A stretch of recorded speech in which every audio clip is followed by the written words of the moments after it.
पक्षपात मत कर, किसी के साथ भी पक्षपात। और बाइबल में लिखा है मुंह देखकर न्याय ना कर, वरन ठीक ठीक न्याय कर। खामरा चर्च इतनी बड़ी चर्च है कि हर व्यक्ति की आंखें इसकी ओर लगी रहती हैं 24 घंटे, एक सीसीटीवी की तरह हमें देखते रहते हैं। और बहुत से लोगों ने मुझे कहा कि आपने जब फलाने ने गलती की आपने ये कहा, आपने जब फलाने ने गलती की आपने ये कहा, अब आपके प्रधान ने गलती की आपने कुछ क्यों नहीं कहा। मैं इसलिए कहता हूं अधूरा ज्ञान बड़ा खतरनाक ज्ञान है और मूर्खता का कोई इलाज नहीं है। इस चर्च का कोई भी प्रधान नहीं है, इस चर्च का प्रधान मैं हूं, आपको ये मालूम होना चाहिए। अगर कोई यूट्यूबर किसी को प्रधान लिखता है तो उसे, और दूसरा उसे मान रहा है, तो वो दूसरे मूर्ख की गलती है। आप चर्च की एक भी ऑफिशियल पोस्ट दिखाओ जहां पर लिखा हो कि कोई पॉलिटिकल आदमी चर्च का प्रधान है। अब जेम्स बॉन्ड यहां पे पंजाब में आए, कोई बंदा बोलते पंजाब का सीएम जेम्स बॉन्ड, और कोई दूसरा उसे पढ़ ले कि पंजाब का सीएम जेम्स बॉन्ड, तो वो पंजाब का सीएम थोड़ी बन जाएगा क्योंकि किसी यूट्यूबर ने लिख दिया और तुमने उसे मान लिया। चर्च की 3 बॉडीज हैं। एक है spiritual body, Ankur Narola ministries Khamra church is a spiritual body, जहां पर स्पिरिचुअल चीजें होती हैं, जहां पर स्पिरिचुअल आदमी सारे काम को संभालते हैं।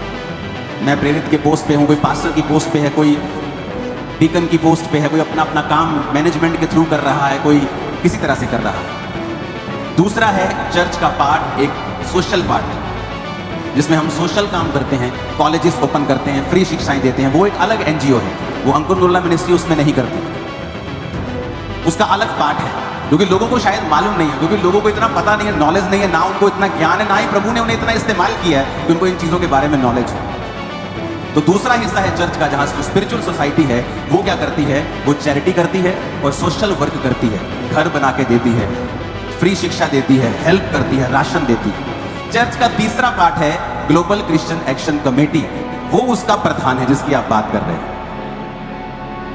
जिस व्यक्ति की आप बात कर रहे हो, एक पंजाब का बहुत बड़ा लीडर मेरे पास आया, क्योंकि लोग मिलने आते हैं, वेल पोजीशन लीडर जो अभी संसद में भी है राइट नाउ, और उसने कहा मेरे को अंदर आके कि आपका जो लड़का है ना गौरव, सबसे अच्छा काम कर रहा है ये पंजाब में, सुनो ताली मत बजाना, मैं इसको एमएलए की सीट ऑफर करता हूं। बहुत बड़ी पार्टी है, मेन पार्टी है पंजाब। अगर ये आदमी लालची होता किसी पोस्ट का, तो मैं आपको बताता हूं ये सारी पोस्टें जो होती हैं फलानी कमेटी का प्रधान, एंड में इनका रिजल्ट ये होता है कि इनको एमएलए या एमपी बनना होता है। समझ आ रही है मेरी बातें? एंड में ये रिजल्ट होता है, इसीलिए लोग इनका विरोध करते हैं कि कहीं ये चढ़ाई ना चढ़ जाए। तो मैंने इसको बुलाया और इसने कहा कि ये मुझे एमएलए की सीट ऑफर कर रहे हैं। मैंने कहा नहीं लेनी। कहता ठीक है पापा जी। फोन किया कि नहीं सर हमने नहीं लेनी। जो आदमी एमएलए की सीट ठुकरा रहा है, आपको क्या लगता है वो किसी कमेटी का प्रेसिडेंट होने को फाइट करेगा? मैंने पूछा, मैंने कहा गौरव क्या चीज है? कहता मैंने अपना इस्तीफा रखा हुआ है, लेकिन जब एक्शन कमेटी की मीटिंग होगी मैं उसमें दूंगा। लेकिन लोगों को इतनी तड़फ मची है, क्यों? क्योंकि ऐसा व्यक्ति जो सेलिब्रिटीज की परवाह नहीं करता, ऐसा व्यक्ति जो अपनी जान की परवाह नहीं करता, हम आपको कुछ चीजें बताते नहीं ओपनली, जेल में से ऐसे लोग, ऐसे हत्यारे जिन्होंने कहा कि इस व्यक्ति का, इस गौरव का इलाज करो, इसको मारो, मैं आपको देता हूं 5 लाख रुपए महीना, आपकी जान की रिस्क होगा उस काम में, आओ करो मेरे साथ। कोई नहीं आएगा, चाहे 5 लाख रुपए महीना क्यों ना। और वो चर्च से कोई लाखों रुपया महीना नहीं ले रहा कि चर्च पैसा दे रहा, वो काम कर रहा है। वो 24 घंटे चर्च की और कम्युनिटी की सेवा में होता है। कोई पोस्ट नहीं है उसके पास चर्च की, एक्शन कमेटी की पोस्ट भी वो त्याग चुका है। उसने कहा पापा मैं फास्टिंग कर रहा हूं, मैं प्रेयर कर रहा हूं, मैं उपवास रख रहा हूं, मैं माफी मांग रहा हूं और दोबारा ये गलती मेरी लाइफ में कभी नहीं होगी। अब आपको क्या चाहिए?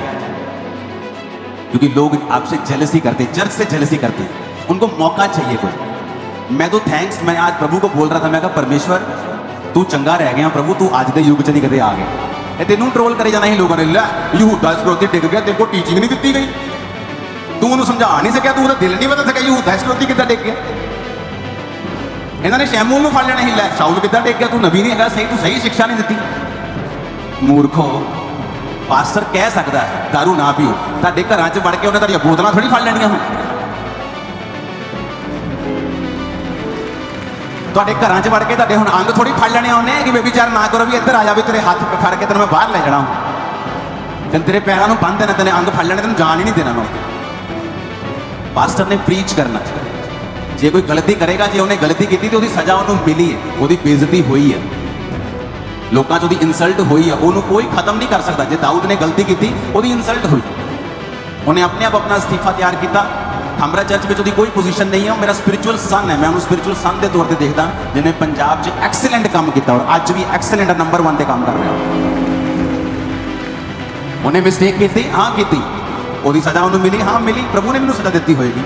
ਉਹਦੀ ਇਨਸਲਟ ਹੋਈ, ਉਹਨੂੰ ਕਿੰਨੀ ਬੇਚੈਨੀ ਫੀਲ ਹੋਈ ਹੋਏਗੀ, ਕਿਉਂਕਿ ਮਾਫੀ ਮੰਗਣ ਤੋਂ ਬਾਅਦ ਵੀ ਜਿਹੜਾ ਪਾਪ ਦਾ ਕੌਨਸੀਕੁਐਂਸ ਤੁਹਾਡੀ ਲਾਈਫ 'ਚੋਂ ਖਤਮ ਨਹੀਂ ਹੁੰਦਾ ਕਦੀ। ਤੁਸੀਂ ਵਿਚਾਰ ਕੀਤਾ, ਮਾਫੀ ਮੰਗੀ, ਮਾਫੀ ਮਿਲ ਜੂਗੀ, ਲੇਕਿਨ ਉਹਦਾ ਅਸਰ ਤੁਹਾਡੀ ਜ਼ਿੰਦਗੀ ਤੇ ਰਹੂਗਾ। लेकिन लोगों को बहाना चाहिए सिर्फ, क्योंकि वो आपको आपकी ग्रेस को थोड़े ਜਿਹੜੇ ਕੀਤੇ ਕੰਮ ਆ ਉਹਦੀ ਬਰਾਬਰੀ ਨਹੀਂ ਕਰ ਸਕਦੇ। ਅੱਜ ਮੈਂ ਖੜ ਕੇ ਪ੍ਰਚਾਰ ਕਰ ਰਿਹਾ, ਸਾਰਿਆਂ ਨੇ ਖੜੇ ਹੋ ਜਾਣਾ, ਮੈਂ ਕੁਰਸੀ ਤੇ ਬਹਿ ਗਿਆ, ਸਾਰਿਆਂ ਨੇ ਕੁਰਸੀ ਤੇ ਬਹਿ ਜਾਣਾ। ਜੇ ਮੈਂ ਇੱਕ ਲੱਤ ਤੇ ਪ੍ਰਚਾਰ ਕਰਨਾ ਸ਼ੁਰੂ ਕਰਤਾ, ਸਾਰਿਆਂ ਨੇ ਇੱਕ ਲੱਤ ਤੇ ਕਰਨਾ ਸ਼ੁਰੂ ਕਰ ਦਿੱਤਾ। ਹਾਂ, ਆਪਣਾ ਦਿਮਾਗ ਸਿਰਫ ਜੋ ਇੰਟਰਨੈਟ ਤੋਂ ਸੁਣਿਆ, ਜੋ ਕਾਪੀ ਕੀਤੀ और ਉਹਨੂੰ ਬੋਲਣਾ ਸ਼ੁਰੂ ਕਰ ਦਿੱਤਾ। एक ऐसा आदमी ਜਿਹੜਾ ਸੈਲਫਲੈਸ ਹੋ ਕੇ ਜਦੋਂ ਕੋਈ ਇੰਨੀ ਵੱਡੀ ਪੋਸਟ ਤੇ ਜਾਂ ਕਿਸੇ ਵੱਡੀ ਚਰਚ ਦੇ ਵਿੱਚ ਇੰਨੇ ਵੱਡੇ ਅਹੁਦੇ ਤੇ ਹੁੰਦਾ, ਉਹ ਕਰੋੜਾਂ ਰੁਪਇਆ ਕਮਾ ਸਕਦਾ। ਇੱਕ ਪੋਲੀਟੀਸ਼ੀਅਨ ਨਾਲ ਮਿਲਵਾਉਣ ਦੇ ਲਈ ਉਹ ਲੱਖਾਂ ਰੁਪਇਆ ਲੈ ਸਕਦਾ ਪੋਲੀਟੀਸ਼ੀਅਨ ਦੇ ਕੋਲ, ਬਿਨਾਂ ਚਰਚ ਨੂੰ ਦੱਸੇ। ਪਿੱਛੇ ਜੇ ਮੇਰੇ ਕੋਲ ਆਇਆ ਔਰ ਮੈਨੂੰ ਕਹਿੰਦਾ ਪਾਪਾ ਮੇਰਾ ਜਿਹੜੀ ਘਰ ਹੈ ਮੇਰਾ ਉਹ ਗਿਰਵੀ ਪਿਆ, ਮੈਂ ਉਹਦੀ ਕਿਸ਼ਤਾਂ ਨਹੀਂ ਦੇ ਪਾਇਆ ਬੈਂਕ ਦੇ ਕੋਲੋਂ, ਤੇ ਮੈਂ ਹੁਣ ਬੈਂਕ ਦੇ ਨਾਲ ਕੋਈ ਸੈਟਲਮੈਂਟ ਕਰ ਰਿਹਾ ਕਿ ਮੇਰੀ ਸੈਟਲਮੈਂਟ ਹੋ ਜੇ। ਇੱਕ ਐਸਾ ਆਦਮੀ, ਉਹਨੇ ਆਪਣਾ ਬਿਜ਼ਨਸ ਡਾਊਨ ਕਰ ਲਿਆ, ਉਹਦੇ ਕੱਪੜਿਆਂ ਦਾ ਬਿਜ਼ਨਸ ਸੀਗਾ, ਉਹ ਜਦੋਂ ਉਹਨੇ ਕੰਮ ਤੇ ਜਾਣਾ ਚਰਚ ਤੋਂ ਫੋਨ ਆ ਜਾਣਾ, ਭਾਜੀ ਜਾਈਓ ਉੱਥੇ ਥਾਣੇ 'ਚ ਗੱਲ ਕਰਨੀ, ਭਾਜੀ ਜਾਈਓ ਐਸਐਸਪੀ ਕੋਲ ਗੱਲ ਕਰਨੀ, ਭਾਜੀ ਜਾਈਓ ਕਰੂਸੇਡ ਦੀ ਬੁਕਿੰਗ ਕਰਨੀ, ਭਾਜੀ ਜਾਈਓ ਕਰੂਸੇਡ ਦਾ ਉੱਥੇ ਪੰਗਾ ਪੈ ਗਿਆ, ਭਾਜੀ ਜਾਈਓ ਉਹ ਕੰਮ ਹੋ ਗਿਆ। ਉਹਨੇ ਆਪਣਾ ਕੰਮ ਛੱਡ ਕੇ ਕੰਮ ਕਰਨੇ ਸ਼ੁਰੂ ਕਰਤੇ, ਕੰਮ ਉਹਦਾ ਖਤਮ ਹੋ ਗਿਆ, ਉਹਨੇ ਵਾਈਫ ਨੂੰ ਬਿਠਾਇਆ, ਚੱਲਿਆ ਨਹੀਂ, ਕੰਮ ਡਾਊਨ ਹੋ ਗਿਆ। ਇੱਕ ਐਸਾ ਆਦਮੀ ਜਿਹਨੇ ਆਪਣਾ ਬਿਜ਼ਨਸ ਛੱਡ ਦਿੱਤਾ, ਆਪਣੀ ਜਾਨ ਦੀ ਪਰਵਾਹ ਨਹੀਂ ਕੀਤੀ, ਉਹਨੂੰ ਟਰੋਲ ਕਰਨ ਦਾ ਮਤਲਬ ਹੈ ਤੁਸੀਂ ਸ਼ਰਾਪ ਲੈ ਰਹੇ ਹੋ ਆਪਣੇ ਉੱਪਰ। ਔਰ ਇੱਕ ਮਿਸਟੇਕ ਉਹਦੇ ਕੋਲ ਹੋਈ, ਹਾਂ 100% ਹੋਈ, ਛੋਟੀ ਹੋਈ ਨਹੀਂ, ਬਹੁਤ ਵੱਡੀ ਹੋਈ, ਉਹਦਾ ਅਸਰ ਹੋਊਗਾ, 100% ਹੋਊਗਾ, ਉਹਦੀ ਇਨਸਲਟ ਹੋਊਗੀ, ਹੋਊਗੀ, ਲੇਕਿਨ ਇਹ ਵੀ ਗੱਲ ਯਾਦ ਰੱਖਿਓ, ਉਹ ਫਿਰ ਤੋਂ ਉੱਪਰ ਆਊਗਾ ਔਰ ਜ਼ਿਆਦਾ ਉੱਪਰ ਆਊਗਾ। ਮੈਂ ਐਜ਼ ਅ ਸਪਿਰਿਚੁਅਲ ਫਾਦਰ ਕਿਸੇ ਨੂੰ ਕਿਵੇਂ ਛੱਡਦਾ ਜੇ ਬੰਦਾ ਪਛਤਾਵਾ ਕਰੇ ਤਾਂ, ਔਰ ਉਹਨੂੰ ਲੋਕਾਂ ਸਾਹਮਣੇ ਰੋਣ ਦੀ ਲੋੜ ਨਹੀਂ, ਉਹ ਰੱਬ ਸਾਹਮਣੇ ਰੋਵੇ, ਆਪਣੇ ਮੇਰੇ ਸਾਹਮਣੇ ਵੀ ਰੋਣ ਦੀ ਲੋੜ। ਇਹ ਕੋਈ ਪੁਰਾਣਾ ਨਿਯਮ ਥੋੜੀ ਹੈ ਕਿ ਯਾਜਕ ਦੇ ਸਾਹਮਣੇ ਜਾ ਕੇ ਮਾਫੀਆ ਮੰਗਣੀ, ਬਾਹਰ ਆਓ ਪੁਰਾਣੇ ਨਿਯਮ ਤੇ, ਤੁਸੀਂ ਰੂਮ ਦੇ ਵਿੱਚ ਜਾਓ, ਪਾਪ ਕੀਤਾ ਜਾਓ, ਮਾਫੀ ਮੰਗੋ ਰੱਬ ਦੇ ਕੋਲੋਂ, ਤੁਹਾਨੂੰ ਕਿਸੇ ਕੋਲ ਮਾਫੀ ਮੰਗਣ ਦੀ ਲੋੜ ਨਹੀਂ। ਹਾਂ, ਤੁਸੀਂ ਇੱਕ ਪੋਸਟ ਤੇ ਸੀ ਕਿ ਤੁਸੀਂ ਮੇਰੇ ਕੋਲ ਆਏ, ਮੈਂ ਤੁਹਾਨੂੰ ਮਾਫ ਕੀਤਾ, ਉਹਦਾ ਕੌਨਸੀਕੁਐਂਸ ਕੀ ਹੈ? ਤੁਸੀਂ ਹੁਣ ਇੱਕ ਪਦਵੀ ਤੇ ਨਹੀਂ ਹੋ, ਉਹਦਾ ਕੌਨਸੀਕੁਐਂਸ ਇਹ ਹੈ ਕਿ ਤੁਸੀਂ ਹੁਣ ਆਪਣੀ ਇਮੇਜ ਫਿਰ ਤੋਂ ਬਣਾਓਗੇ, ਇਹਦਾ ਕੌਨਸੀਕੁਐਂਸ ਇਹ। ਲੇਕਿਨ ਅੱਜ ਤੁਸੀਂ ਲੋਕਾਂ ਨੂੰ ਚੈੱਕ ਕਰੋ, ਜਿਨ੍ਹਾਂ ਨੂੰ ਪਤਾ ਹੈ ਕਿ ਮਸੀਹ ਕੌਮ ਲਈ ਕੰਮ ਕਰਨ ਵਾਲੇ ਬੰਦੇ ਨੂੰ ਕਿੱਦਾਂ ਉਹਨਾਂ ਨੇ ਬਦਨਾਮ ਕਰਨ ਦੀ ਕੋਸ਼ਿਸ਼ ਕੀਤੀ। ਅਗਰ ਉਹਦੀ ਮਿਸਟੇਕ ਸੀ, ਉਹ ਫੋਨ ਕਰਦੇ ਕਿ ਗੌਰਵ ਤੇਰੇ ਕੋਲ ਮਿਸਟੇਕ ਹੋਈ, ਉਹ ਕਹਿੰਦਾ ਹਾਂ ਮੇਰੇ ਕੋਲ ਹੋਈ, मैं माफी मांग रहा हूं, नेक्स्ट टाइम करेगा, कभी नहीं करा। और मैं ऐसे लोगों ने भी, लोग मैंने दसते ऐसे लोग भी है कि उन्होंने लगा कि चर्च का प्रधान है, अपने अपनी चर्चा च प्रधान खड़े करते, पता ही नहीं कि है ही नहीं, पोस्ट ही है नहीं चर्च के विच, फिर कहते ही कॉपी नहीं करते। तो उन्होंने लोगों की कंप्लेंट्स है कि इन्होंने 3-3 जगह से रॉन्ग रिलेशनशिप्स उन्होंने लोगों दी, असीं कभी भी गल नहीं की। क्यों?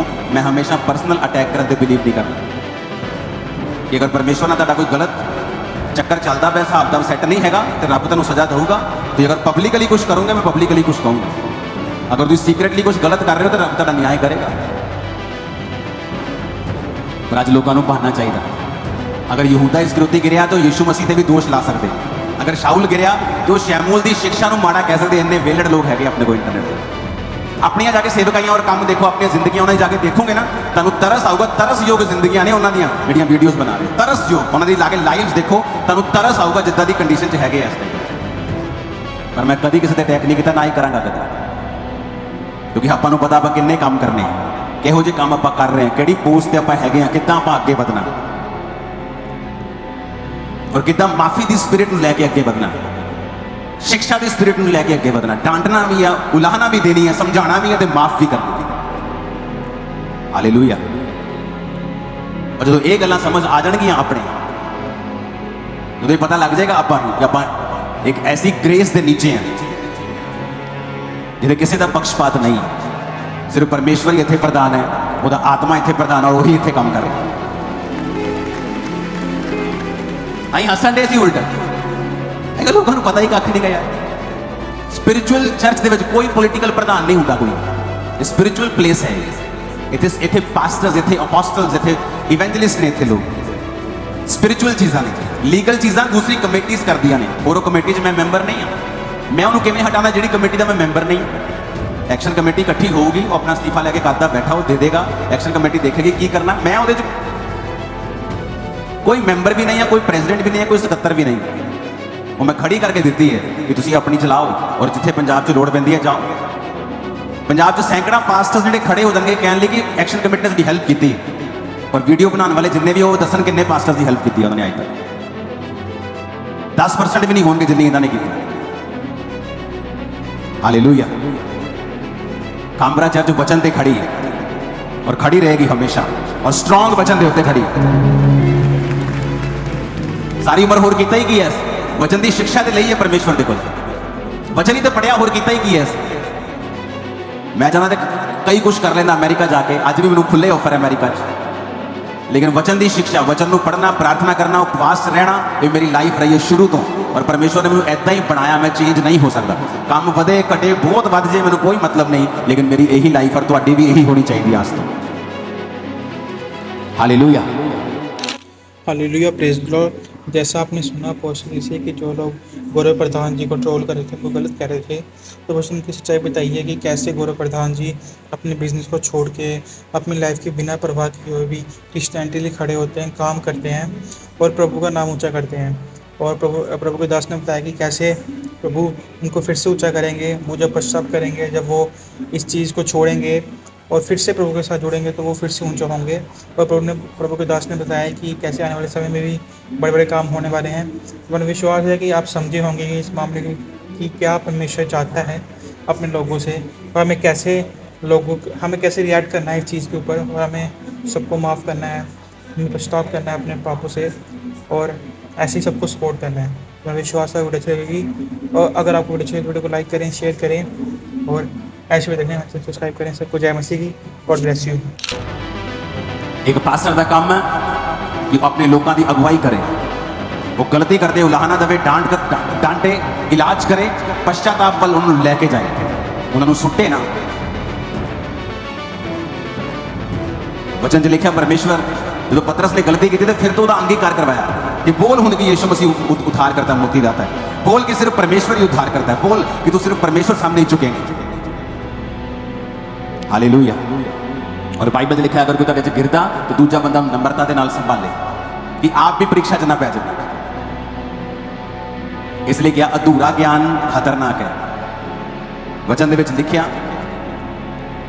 नीति वचन 14:15 च इंग्लिश आपां इहनूं पढ़ांगे लिखा the simple believe with every word और एक जगह बाइबल च लिखा द फूल जिहड़ा मूर्ख है जिहड़ा भोला है वो हर गल नूं सच मनदा है पर चतुर समझ बूझ के चलदा है। अगली आयत च लिखिया wise man feareth and departeth from evil but the fool is confident। नीति वचन 18:6 च लिखा बात बढ़ाने से मूर्ख मुकदमा खड़ा करता है और अपने आप को मार खाने के योग्य दिखाता है। ਜਿਹੜੇ ਪਾਸਟਰ ਦੀਆਂ ਗੱਲਾਂ ਕਰਦੇ ਹੋ ਤਾਂ ਫੈਮਿਲੀ ਸਾਨੂੰ ਮਿਲ ਕੇ ਗਈ ਅਸੀਂ ਉਹਨੂੰ ਇੰਟਰਨੈਟ ਤੇ ਹਰ ਚੀਜ਼ ਨਹੀਂ ਪਾਉਂਦੇ ਕਿ ਲੋ ਜੀ ਉਹ ਦੇਖੋ ਉਹਦੀ ਫੈਮਿਲੀ ਸਾਨੂੰ ਮਿਲ ਕੇ ਗਈ ਹੈ ਜੀ ਅਸੀਂ ਤਾਂ ਇੱਕ ਆ ਜੀ ਨੋ ਨੈਵਰ। ਤੁਸੀਂ ਡਰਾਮੇ ਕਰੋ ਸਟੇਜ ਤੋਂ ਰੋਣ ਦੇ ਔਰ ਤੁਹਾਡੀਆਂ ਆਂਸੂ ਵੀ ਨਾ ਨਿਕਲਣ ਤੁਹਾਡੀ ਟੀਮ ਐਡਿਟ ਕਰ ਕਰਕੇ ਵਿਚਾਰੀ ਆਂਸੂ ਲਾਵੇ ਲੇਕਿਨ ਸਾਨੂੰ ਉਹ ਡਰਾਮੇ ਕਰਨੇ ਨਹੀਂ ਆਉਂਦੇ ਸਟੇਜ ਤੇ। ਸਾਨੂੰ ਇੱਕੋ ਗੱਲ ਪਤਾ ਪਰਮੇਸ਼ਰ ਨੇ ਸੱਚਾਈ ਤੇ ਖੜੇ ਕੀਤਾ वचन ते खड़े किया अपनी चर्च में लैके जाओ प्रेयर पवित्रता सामर्थ वो चर्च है कि आस पास दी दूर दूर दी फैमिलीज अपन कुड़ियां इस चर्च में ज़्यादा सेफ समझदियां अपने घर नालों क्योंकि उन्होंने पता इतने कितनी सख्ती है।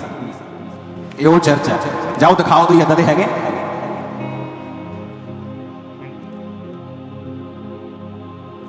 परमेश्वर ने ग्रेस दी है आप और दिन च एक बार इस ग्रेस लिए प्रभु का धन्यवाद जरूर करया करो पूरी चर्च।